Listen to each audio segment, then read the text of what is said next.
आज हम अनुच्छेद 17 को देखते हैं, जहां पर अस्पृश्यता का अंत यानी कि छुआछूत का अंत बताया गया है। अनुच्छेद 17 क्या है?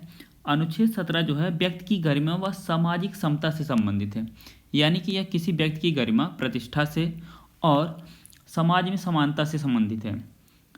यह जो है अनुच्छेद 17 राज्य व व्यक्ति दोनों के विरुद्ध है। किसी राज्य या व्यक्ति की दोनों के विरुद्ध कैसे है यह?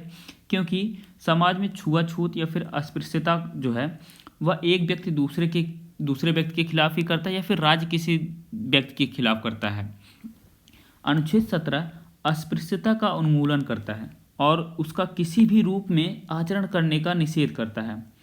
यदि इसका आचरण किया जाएगा तो विधि के अनुसार दंडनीय अपराध माना जाता है। यानी कि यदि कोई इस अस्पृश्यता का पालन करता है, अस्पृश्यता का पालन करता है कि का मतलब यह नहीं है कि अनुच्छेद 17 का पालन करता है। यानी कि यदि कोई व्यक्ति छुआछूत मनाता है या फिर किसी दूसरे व्यक्ति को देखकर घृणा करता है, तो जो है उस व्यक्ति को अपराध दिया जा सकता है, दंडनीय अपराध दिया जा सकता है। इस अनुच्छेद का उद्देश्य यह है कि साथ रहने वाले मनुष्य और जातियों में उनके जन्म के कारण गंदा या अस्पृश्य माने जाने के अमानवीय आचरण को अमानवीय आचरण को समाप्त किया जाता है। उच्चतम न्यायालय ने निर्णय दिया है कि इस अनुच्छेद में अस्पृश्यता के विरुद्ध प्रत्याभूत मूल अधिकार एक प्रयोग व्यक्तियों के विरुद्ध संवैधानिक कर्तव्य है कि यह इस बात को सुनिश्चित करने के लिए आवश्यक कदम उठाए कि इस अधिकार का उल्लंघन न हो। इस अनुच्छेद के तहत संविधान स्वयं किसी दंड का विधान नहीं करता है। हिंदू समाज में अस्पृश्यता के विष को समाप्त करने के लिए संसद ने अस्पृश्यता अधिनियम 1955 पारित किया था। इसको याद रखिएगा, अस्पृश्यता अधिनियम 1955 पारित किया गया था, जो पूरे भारत में लागू किया गया था। कानून के अनुसार अस्पृश्यता एवं एक दंडनीय अपराध घोषित किया गया, जैसे किसी व्यक्ति को किसी शिक्षा संस्था या अस्पताल जैसे सामाजिक संस्था में प्रवेश से रोकना। अगर कोई व्यक्ति किसी दूसरे व्यक्ति को ऐसे स्थानों पर रोकता है तो यह दंडनीय अपराध है। मंदिर आदि में जाने से रोकना, कोई व्यक्ति किसी दूसरे व्यक्ति को मंदिर में जाने से रोकता है तो यह दंडनीय अपराध है। अस्पृश्यता अपराध अधिनियम 1955 को जो है 1976 में संशोधित कर इसका नाम जो है नागरिक अधिकार संरक्षण अधिनियम 1955 कर दिया गया था। क्या किया गया था?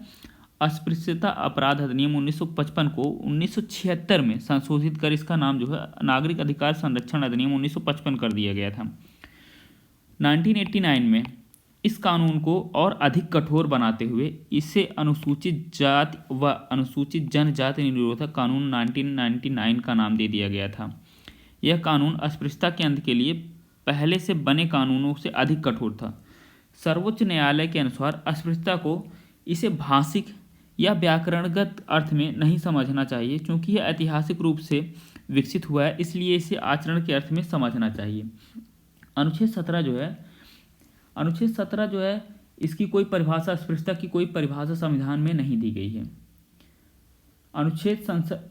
इसके तहत जो है जाति छुआछूत व अस्पृश्यता को पूर्णतः समाप्त करना तथा अस्पृश्यता को दंडनीय अपराध घोषित किया गया है। इसलिए अनुच्छेद 35 के तहत अस्पृश्यता अपराध अधिनियम 1955 बनाया गया था। अस्पृश्यता अपराध अधिनियम 1955 किसके तहत बनाया गया था? संसद ने अनुच्छेद 35 के तहत बनाया था, जो 1976 में इसका नाम बदलकर नागरिक अधिकार संरक्षण अधिनियम कर दिया गया था।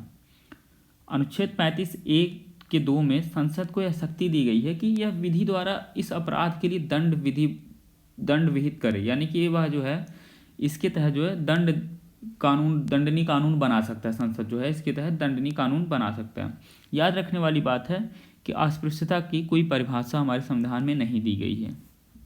अस्पृश्यता होती क्या है कि ऊंची जातियां छोटी जातियों से छुआछूत करें, उनको छोटा समझें, किसी व्यक्ति को काले या गोरे के आधार पर किसी व्यक्ति को कहीं किसी स्थान पर ना बुलाना या फिर छुआछूत मनाना कि तुम कैसे हमको छू लिए।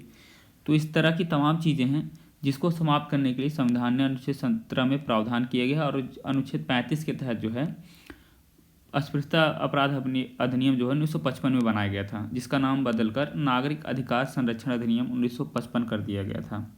और फिर चूंकि इसमें अनुसूचित जाति का उल्लेख किया गया था, अनुसूचित जनजाति का उल्लेख नहीं किया गया था, इस वजह से 1999 में इसमें जो है अनुसूचित जाति के साथ अनुसूचित जनजाति का भी शब्द का भी इस्तेमाल किया गया।